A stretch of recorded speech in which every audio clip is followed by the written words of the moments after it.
Graça e paz, irmãos. É com prazer e com alegria que estamos aqui hoje. Amém, irmã?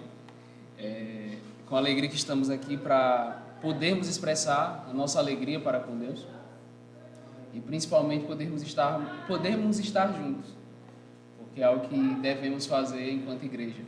Devemos nos reunir e trazer não só para os que estão aqui, mas para as pessoas que estão aí afora, mais desse Deus. Então estamos aqui para aprender, para ensinar e para continuar aprendendo com elas lá fora. Então, irmãos, é isso.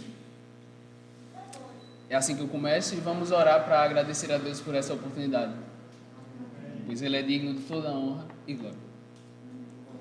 Amado Deus e Pai, que o Senhor possa nos confortar, pois sabemos que o Senhor cuida de nós a todo tempo.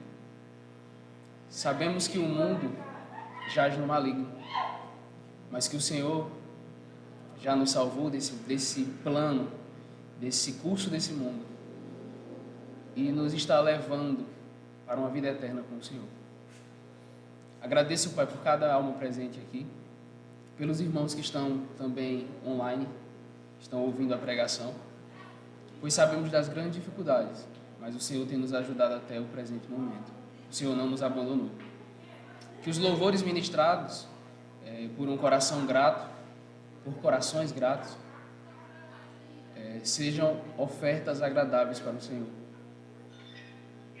E que a nossa vida seja reflexo daquilo que o Senhor nos ensinou e nos ensina.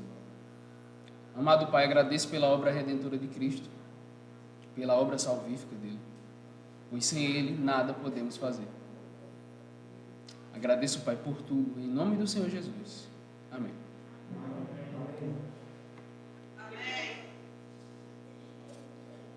Amados, eu acredito que os irmãos estavam esperando que eu continuasse Isaías, né? Era, né? Mas nós vamos ter a oportunidade para fazer isso, se assim Deus nos permitir. Hoje, eu queria compartilhar com os irmãos 1 Pedro, capítulo 2.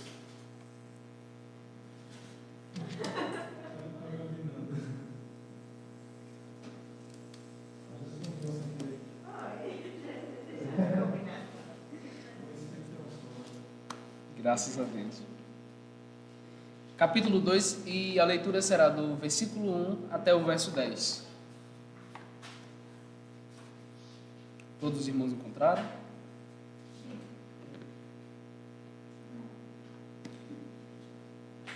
Vamos fazer aquela didática como sempre fazemos. Eu vou ler o primeiro verso e os amados continuarão os próximos posteriores. Do 1 ao 10.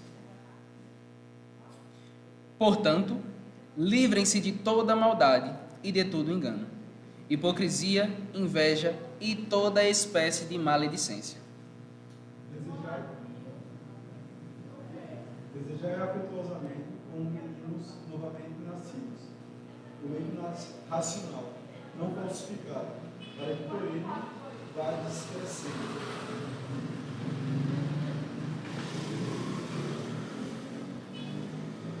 Agora que provaram que o Senhor é bom. Chegamos para ele a pedra que vive, rejeitada sim pelos homens, mas para com Deus eleita e preciosa.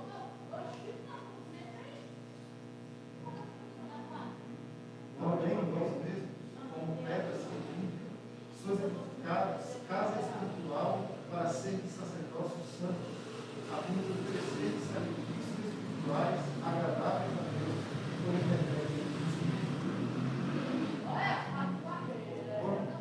Assim está registrado na Escritura. Este sonho sinal na pedra angular, escolhida e preciosa, e aquele que nela depositar sua confiança jamais será envergonhado. Portanto, para vocês os que creem, esta pedra é preciosa, mas para os que não creem, a pedra que os construtores rejeitaram tornou-se pedra angular e pedra de tropeço e rocha que faz cair. Os que não creram tropeçam, porque desobedecem à mensagem, para o que também foram destinados. Mas Vós sois a geração eleita, o sacerdócio real, a nação santa, o povo adquirido, para que anuncieis as virtudes daquele que nos chamou das trevas para a sua maravilhosa luz. Antes, vocês nem sequer eram povo, mas agora são povo de Deus. Não haviam recebido misericórdia, mas agora receberam.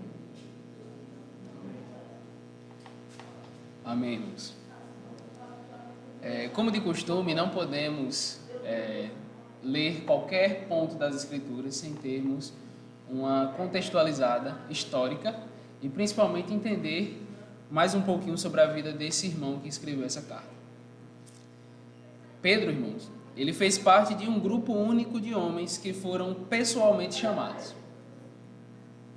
Os irmãos sabem muito bem disso. Ele foi comissionado, ele foi chamado para o ministério pelo próprio Senhor Jesus.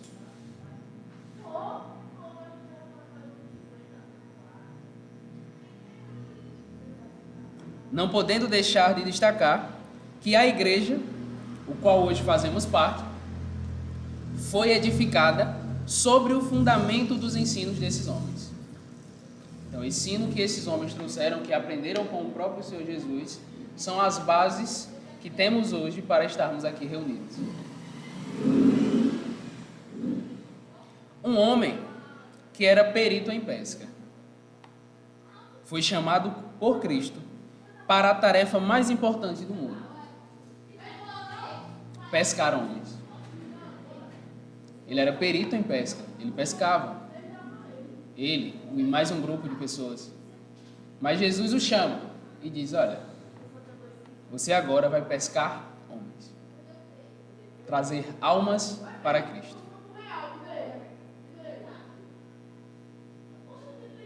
Em meio a esse contexto, irmãos, esse homem se vê uma necessidade de escrever para esses irmãos que estão passando por um momento de perseguição.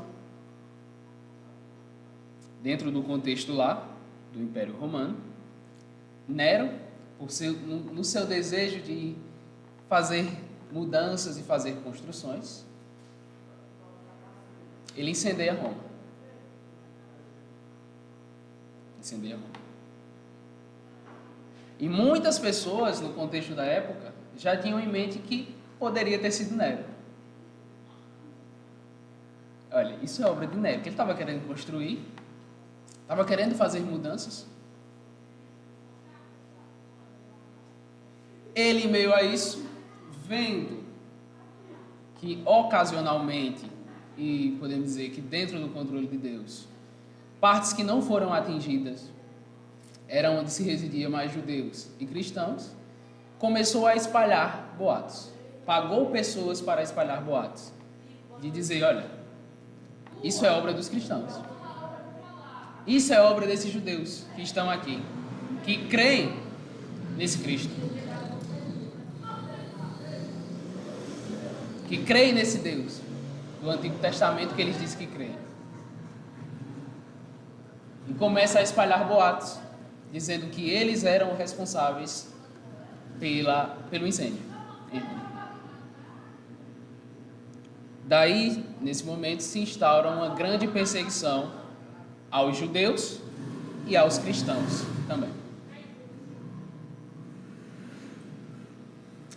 Em meio a isso, Pedro escreve essa carta, onde ele tem como propósito as seguintes questões: ensinar os cristãos a viver vitoriosamente em meio à hostilidade.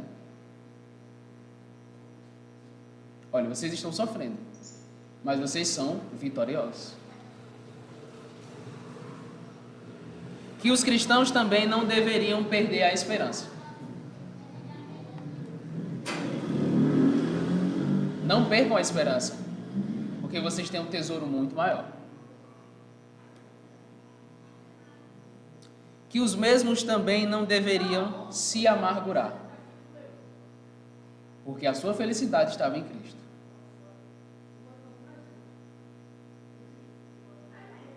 Tudo isso enquanto aguardam a segunda vinda de Cristo. Pedro, então, ensina que ao levar uma vida obediente e vitoriosa sobre a opressão que acontecia,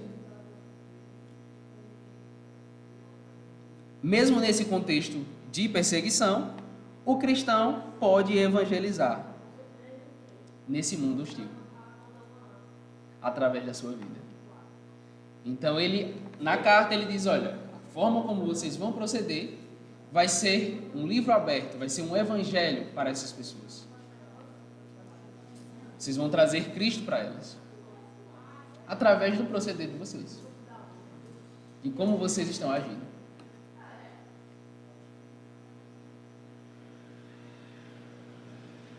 Pedro, portanto, traz de forma clara na carta que a vida cristã pode ser resumida como um chamado à vitória e glória pelo caminho do sofrimento.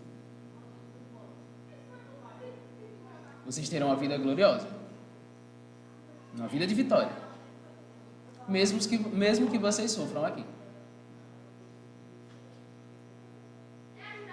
Isso é momentâneo, passa. E é esse o pensamento que devemos ter, irmãos.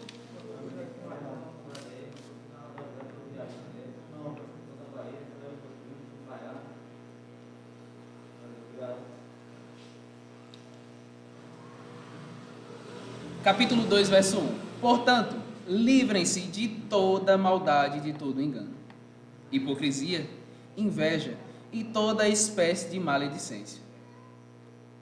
Como crianças recém-nascidas, desejem de coração o leite espiritual puro, para que por meio dele cresçam para a salvação.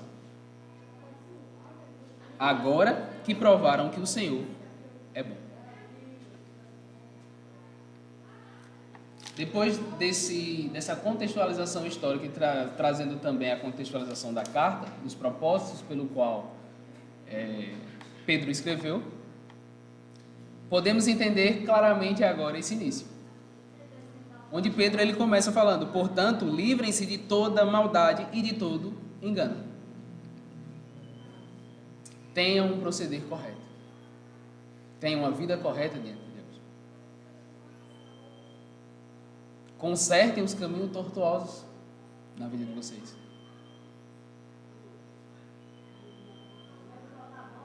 Livrem-se de toda maldade, de todo engano, hipocrisia, inveja e toda espécie de maledicência. Alguns historiadores contam que os cristãos naquela época estavam arrazoando claramente, dizendo para algumas pessoas que a vida dos ímpios prosperava mais que a deles. Olha a situação, estamos aqui, nós que servimos a esse Deus, estamos passando por essa perseguição ferrenha. E aqueles adoradores de outros ídolos, nada sofrem. Com nada se preocupam. E têm apoio do império. Pedro, em meio a isso, já começa, olha, mudem esse pensamento de vocês.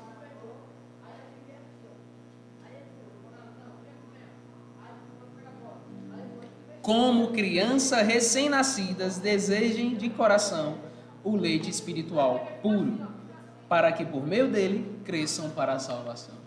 E ele dá o caminho. Como é que vocês podem se livrar de tudo isso?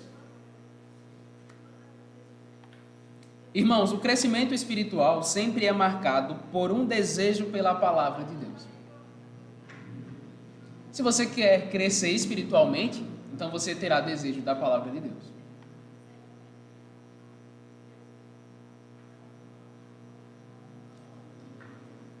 Terá prazer nela com a mesma ou maior intensidade com que um bebê deseja o leite.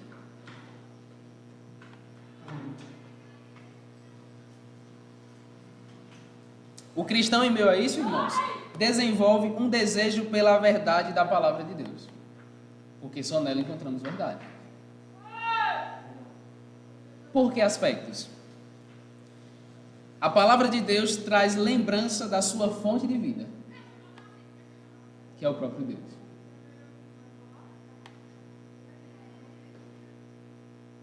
Por meio dela, podemos admitir que precisamos da verdade de Deus como crianças. precisam para crescer. Através dela podemos buscar o crescimento espiritual.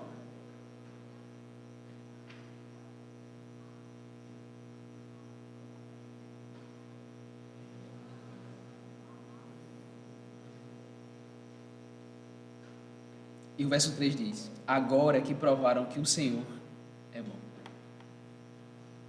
Vocês tomaram conhecimento. Vocês provaram que de fato Deus é bom. Irmãos, é só olhar para a vida, para o contexto em que nos encontrávamos. Contexto de separação de Deus. Totalmente alheios às promessas de Deus.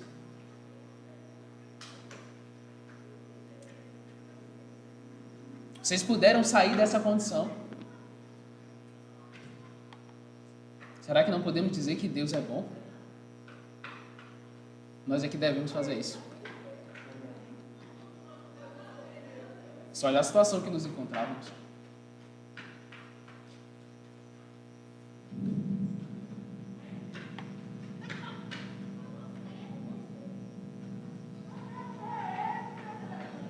Verso 4. À medida que se aproximam dele, a pedra viva, rejeitada pelos homens, mas escolhida por Deus, e preciosa para ele. Vocês também estão sendo utilizados como pedras vivas na edificação de uma casa espiritual, para serem sacerdócio santo, oferecendo sacrifícios espirituais aceitáveis a Deus, por meio de Jesus Cristo, pois assim é dito na Escritura. Eis que ponho em Sião uma pedra angular, escolhida e preciosa, e aquele que nela confia jamais será envergonhado. Portanto, para vocês, os que creem, esta pedra é preciosa. Mas para os que não creem, a pedra que os construtores rejeitaram tornou-se pedra angular, e pedra de tropeço, e rocha que faz cair. Os que não creem tropeçam, porque desobedecem à mensagem, para o que também foram destinados. Vocês, porém, são geração eleita, sacerdócio real, nação santa, povo exclusivo de Deus, para anunciar as grandezas daquele que os chamou das trevas para a sua maravilhosa luz. Antes, vocês nem sequer eram povo, mas agora são povo de Deus. Não haviam recebido misericórdia, mas agora a receberam.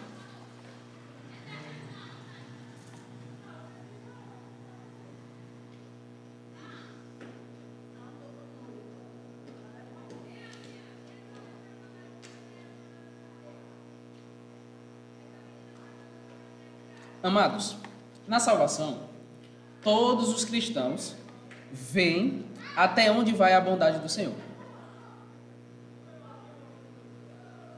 Para com aqueles que confiam nele. Isso deveria constrangê-los. Ao analisar as Escrituras, tomar desse leite espiritual, essas verdades contidas nessa palavra deveriam nos constranger.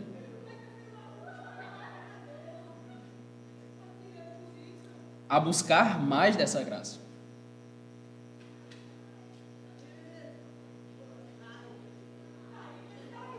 O verso 4 traz uma expressão. Em algumas versões traz cheguemos. Outras, à medida que se aproximam dele.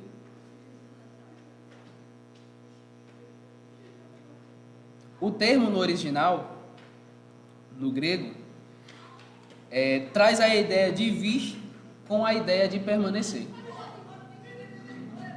Não é um simples vir que você vai embora. Não, é um vir onde se permanece, fica.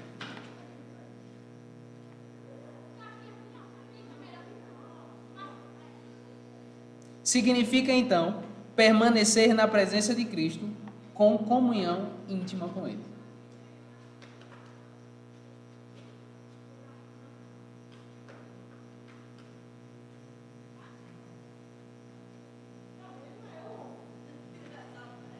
E aí continua: à medida que se aproximam dele, a pedra viva, rejeitada pelos homens, mas escolhida por Deus e preciosa para ele. Quando lemos essa expressão, né, onde diz pedra viva, podemos até achar estranho, né? Peraí, uma pedra viva? Que paradoxo é esse? Pedra viva. Tendo esse paradoxo, essa expressão enfatiza que Cristo, a pedra angular, está vivo. Pedra viva. Amém. Ele ressuscitou dos mortos, irmãos. E tem um relacionamento vivo com a humanidade salva. E nós fazemos parte dessa humanidade salva. Graças a Deus por isso. Então ele tem um relacionamento conosco, íntimo conosco.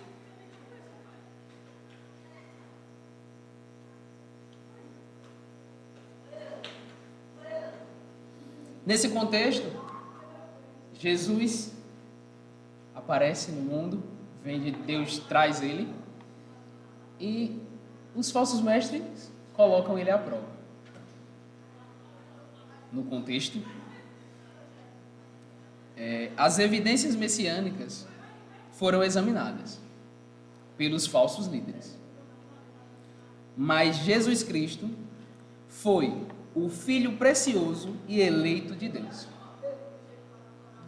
Eles colocaram Jesus à prova e disseram: olha, ele não é o Messias. Mesmo vendo que tudo na vida dele batia com as Escrituras. Eles não tinham como negar isso. Mas eles rejeitaram. E disseram: não, não é isso.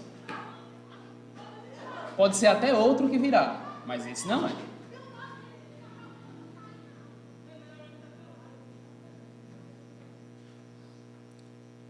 Mesmo sendo examinados por esses falsos líderes, Jesus Cristo foi o Filho precioso e eleito de Deus, autenticado pela ressurreição dos mortos. Temos ali na ressurreição a impressa a autêntica de Deus, dizendo: olha, meu filho eleito, a pedra angular da construção. Por ela que se começará essa construção desse edifício, do qual fazemos parte.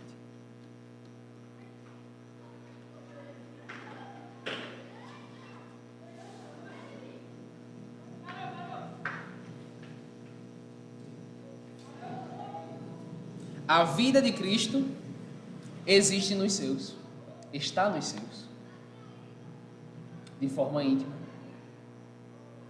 E é através dessa vida que ele está edificando uma casa espiritual,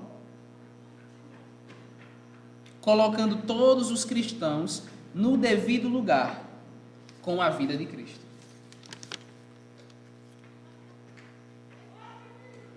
Os irmãos conhecem muito bem esse termo de construção, de colocar, empilhar tijolinho por tijolinho, bloco por bloco. E Deus se utiliza dessa comparação, dessa metáfora, para nos trazer verdades espirituais e dizer que somos um. Estamos ligados com Cristo de forma íntima. Cristo morreu por nós.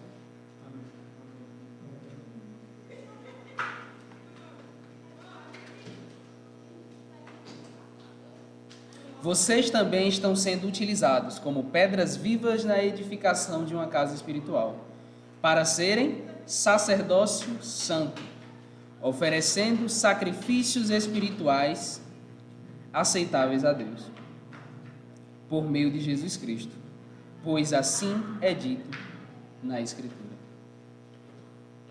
Irmãos, está claro aqui na leitura do verso 5, que nós fazemos parte de um sacerdócio santo. Os irmãos conhecem as Escrituras do Antigo Testamento e também sabem qual era a função do sacerdote. Mas hoje eu trago semelhanças do sacerdócio do Antigo Testamento com o sacerdócio hoje.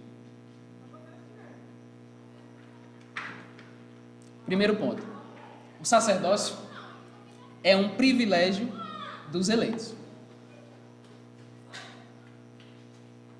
No Antigo Testamento nós vimos que um povo foi selecionado, foi seleto. E entre esse povo uma tribo, a tribo de Levi, para fazer parte e ter esse ministério, esse trabalho. Eram eles que cuidavam da parte sacerdotal. Para isso, tinham que ser eleitos. E foram eleitos por Deus. Da mesma maneira, nós também fomos eleitos. Deus disse, eu quero você. E assim fez.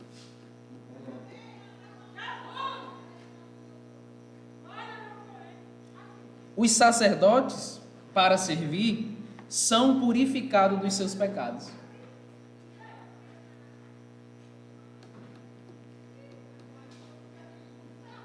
Para eles se apresentarem diante de Deus, eles tinham que fazer um sacrifício.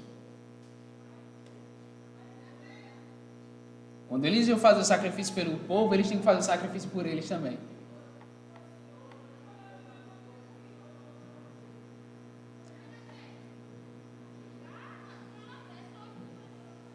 Da mesma maneira, da mesma forma, com sangue superior, nós fomos purificados.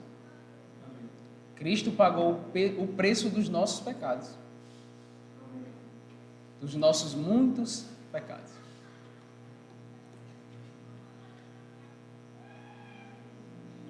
Os sacerdotes também, irmãos, são revestidos para o serviço. Se conhecia um sacerdote pela sua veste. Tanto os sacerdotes como também o sumo sacerdote. Nós também fomos vestidos, mas vestidos com Cristo. Cristo nos vestiu, irmãos. Por isso que hoje podemos nos apresentar perante Ele. E é o que nós vamos falar ainda dentro dessas características do sacerdócio.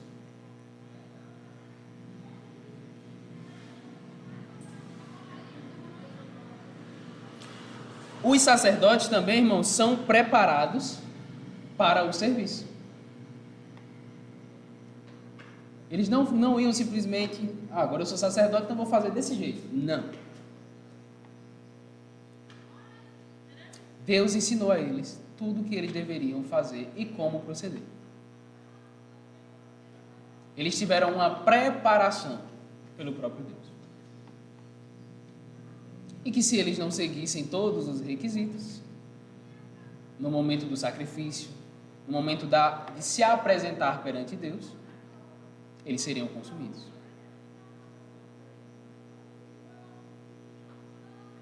Da mesma forma, Ele nos prepara, irmãos, para a obra. A ferramenta de Deus é as Escrituras. Mas Ele também tem utilizado outros homens ao longo do tempo, para nos ensinar. Pedro aqui estava fazendo esse papel de preparador do povo. Estou ensinando a vocês o caminho que vocês devem seguir. Depois disso, se livrando de tudo isso, sirvam a Deus. De maneira íntegra, fiel.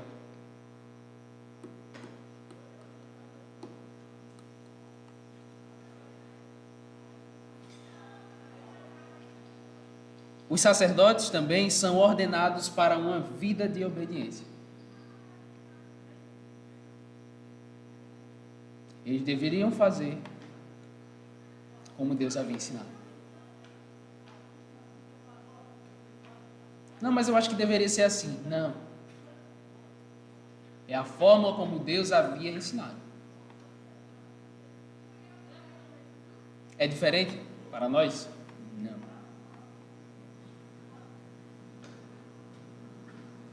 fomos chamados também para a obediência.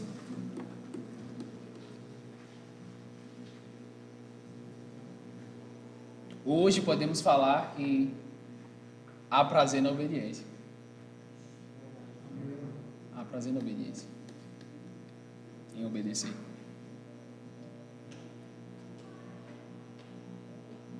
Os sacerdotes devem ser mensageiros de Deus. Assim como eles também ensinavam o povo no Antigo Testamento, nós hoje devemos também ensinar as pessoas. Ter uma conversa com o irmão, ter a conversa com uma pessoa que ainda não conhece sobre Deus, quem é Deus, apresentar para ele, ser esse mensageiro, fazer essa ponte de ligação. É isso que devemos fazer. Não ter vergonha, receio. Vamos conversar.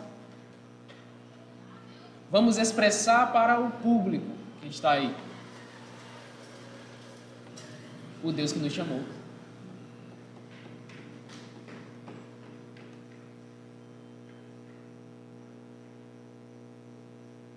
E entre os maiores privilégios de um sacerdote, temos o fato de que ele tem acesso a Deus, a fim de oferecer sacrifícios espirituais. Que privilégio temos. Eles podiam se aproximar de Deus para oferecer sacrifícios. Esse sacerdócio santo descrito aqui, ele também se aproxima de Deus para trazer sacrifícios, mas sacrifícios espirituais. Em meio a isso, os irmãos podem parar e perguntar: mas o que seriam os sacrifícios espirituais então? Como eu posso saber que um sacrifício, algo que eu estou fazendo, está sendo um sacrifício espiritual?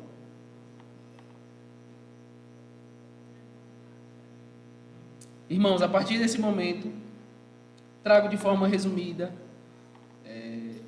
de alguns textos das Escrituras exemplos de sacrifícios espirituais. Temos um texto lá em Romanos, capítulo 12, bem conhecido dos irmãos, verso 1 e verso 2. Vamos ler.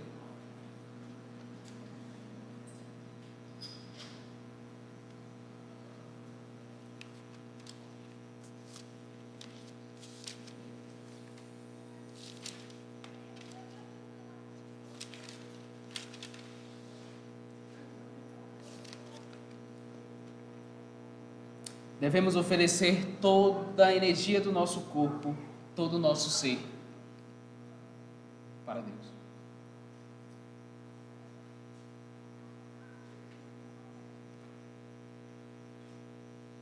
Portanto, irmãos, rogo-lhes, pelas misericórdias de Deus, que se ofereçam em sacrifício vivo, santo e agradável a Deus. Este é o culto racional de vocês. Não se amoldem ao padrão deste mundo, mas transformem-se pela renovação da sua mente, para que sejam capazes de experimentar e comprovar a boa, agradável e perfeita vontade de Deus.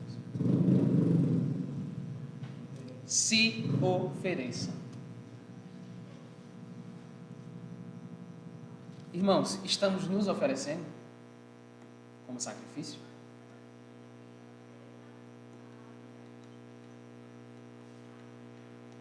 É uma pergunta que fica para pensarmos.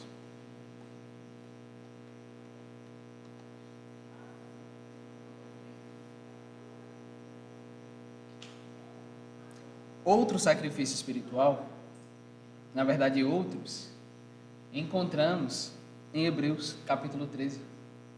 Vamos ler o verso 15 e o verso 16.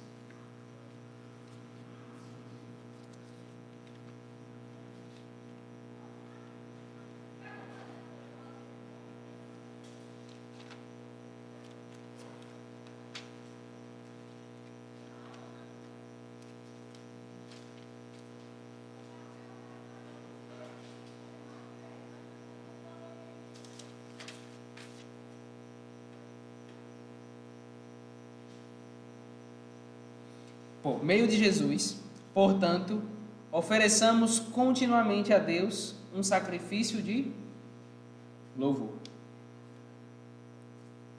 Louvar a Deus é um sacrifício espiritual.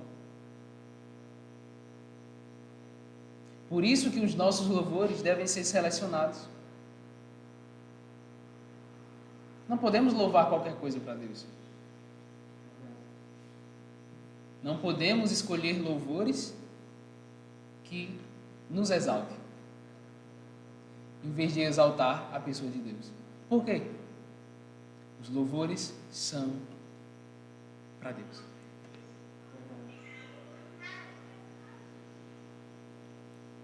Não. É sim.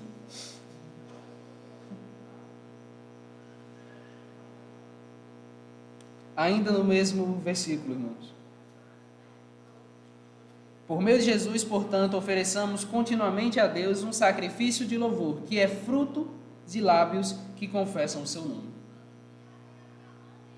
Não se esqueçam de fazer o bem. Outro sacrifício de louvor. Fazer o bem. Pagar o mal com o bem é um sacrifício, dói. Mas é um sacrifício de louvor a Deus. Fazer o bem ao próximo, ao nosso irmão, é um sacrifício espiritual.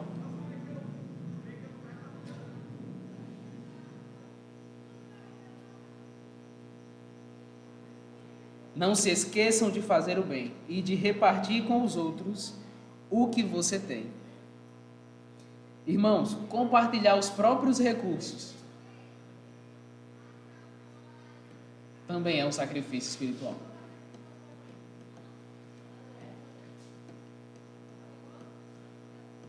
E pode ter certeza que você será bem recompensado por isso, pelo próprio Deus. Não fazemos com a ideia de barganha, nós vamos fazer para ganhar de Deus, não. Fazer simplesmente porque somos gratos a Deus por tudo aquilo que Ele está nos proporcionando e nos dando.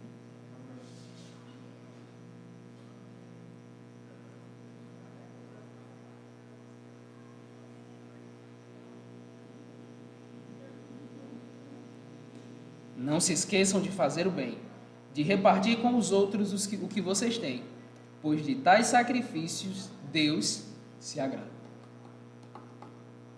É o próprio Deus que se agrada. Aquela pessoa pode até não se agradar. A pessoa para a qual você está fazendo. Ela pode não gostar. Às vezes você pode chegar até ajudar uma determinada pessoa e ela dizer, eu não quero não, porque eu não gosto dessa marca.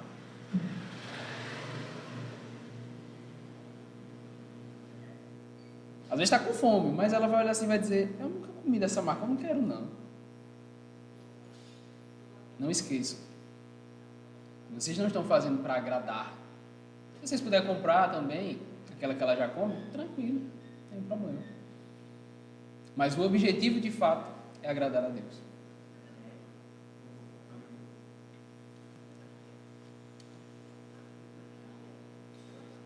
Vamos também ler um texto em Efésios, capítulo 5, verso 2.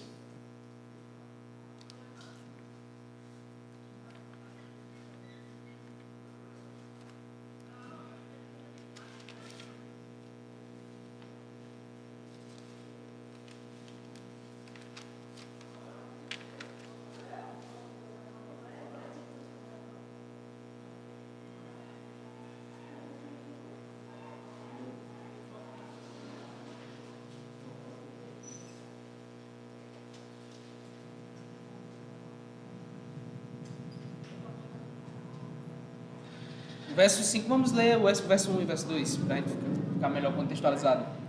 Portanto, sejam imitadores de Deus, como filhos amados. Então, sejam imitadores de Deus. E vivam em amor, como também Cristo nos amou. E se entregou por nós como oferta e sacrifício de aroma agradável a Deus. Nesse versículo, irmãos, aprendemos mais um sacrifício espiritual. devemos sacrificar os nossos próprios desejos pelo bem dos outros.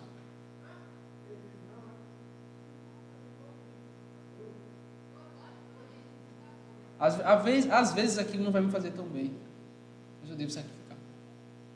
Eu devo fazer. Se aquilo vai ajudar meu irmão, que me doa. Por quê? O pensamento nele deve ser o mais importante.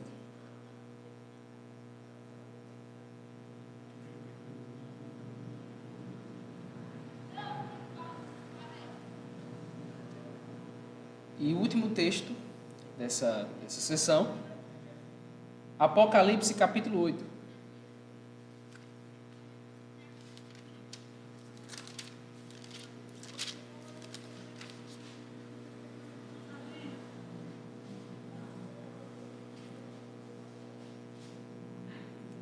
Verso 3.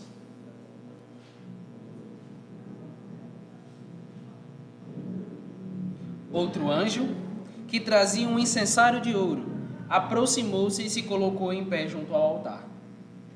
A ele foi dado muito incenso para oferecer, com as orações de todos os santos, sobre o altar de ouro, diante do trono. Aqui vemos, irmãos, mais um sacrifício espiritual: a oração. E é o sacrifício mais incentivado nas Escrituras.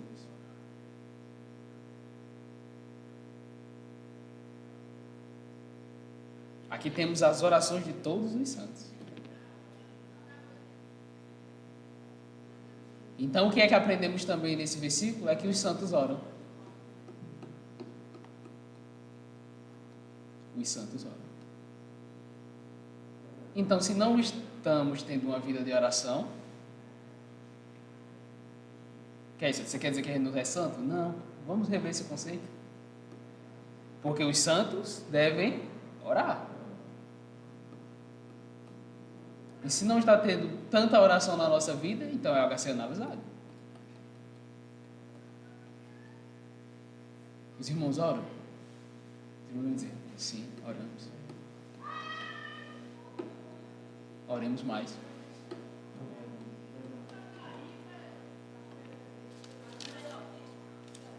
Vamos voltar para Pedro.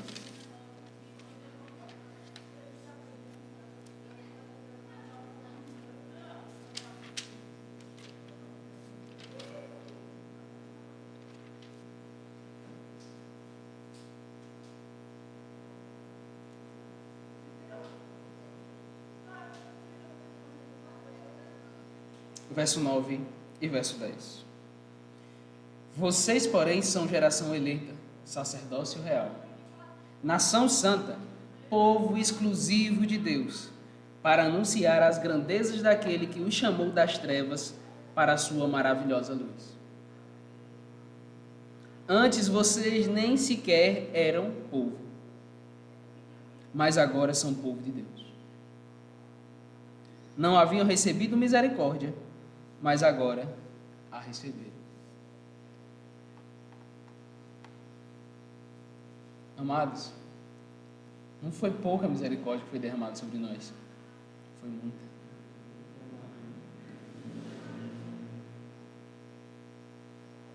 É só olhar para a situação que nos encontrávamos. Olha se não foi. Deus teve que realmente ser misericordioso conosco. Porque se não fosse, nós já sabemos o fim dessa história. Como nós podemos saber o fim se Deus não aconteceu ainda?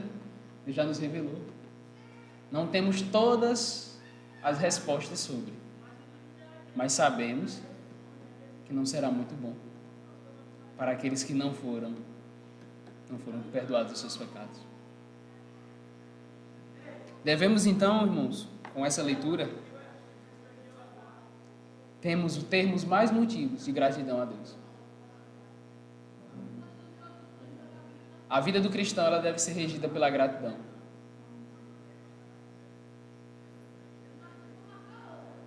É por gratidão que você vai fazer as coisas corretas? É por gratidão que você vai vir para a reunião? É por gratidão que você vai ofertar? É por gratidão. Não é por imposição. Você tem que fazer. Não. É gratidão. Então, o quanto estamos gratos? Podemos parar e pensar agora, o quanto eu estou grato. Então, se o que nos move é uma vida de gratidão, então, para se ter todos esses sacrifícios espirituais, eu tenho que estar bastante grato. Preste atenção. Se uma pessoa que está de mal com alguém, ela vai fazer algo de bom para aquela pessoa? Não. Você vai fazer algo de bom grado para ela? De maneira nenhuma. Vai dizer para ela. Então, como é que está a nossa relação com Deus? Aquilo que fazemos não é a ideia, claro, de que vamos fazer para receber algo em troca. Para sermos salvos por meio dessas obras. Não. Nós vamos fazer porque Deus nos salvou e nos deu capacidade para fazer isso. Então seremos gratos a Ele por isso. Irmãos, essas são as minhas palavras de hoje. Espero que... Amém, irmão. Espero que essas palavras sejam de refrigério para a nossa alma, pois sabemos que os dias são maus.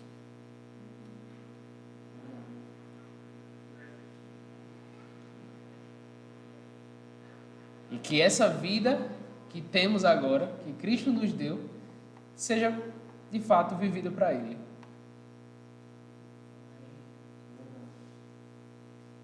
Esses são os mais sinceros pedidos que devemos fazer. Senhor, está difícil fazer a obra. Então pede ajuda para aquele que é dono da obra. Se você não está conseguindo colocar o tijolinho no lugar, chama o pedreiro que sabe. Ele vai lhe ensinar. Mas faz alguma coisa.